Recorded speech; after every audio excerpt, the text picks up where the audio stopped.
In today's video, I'm going to teach you how to fix the issue of your Outlook status not showing properly. This is a common issue and can be quite frustrating when you're trying to keep everything synchronized and organized.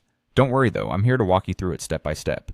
First things first, let's address what is often the main culprit, the integration between Microsoft Outlook and Microsoft Teams.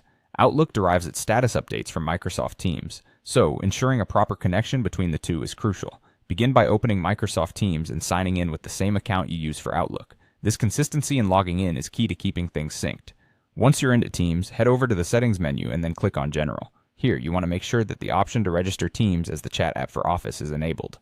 After making these changes, it's crucial to restart both programs. Close both Teams and Outlook completely. It's important to reopen Teams first, followed by Outlook. Give it a minute or two to sync, and hopefully your status will show up correctly. If restarting doesn't do the trick, the issue might lie with your internet connection or account sync. A stable internet connection is essential for Outlook to communicate effectively with Teams.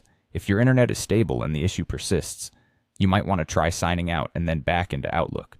During this process, double check that you're logged into the correct account, as any discrepancies here can cause the status not to show. Now let's ensure that Presence is enabled within Outlook itself. This step is specifically for Windows users. Open Outlook, navigate to File, and from there go to Options. Click on People. In here you want to ensure the option to display online status next to a name is selected. Confirm this by clicking OK to save your changes. If by this point your status still isn't showing, it might be time to repair the Office installation.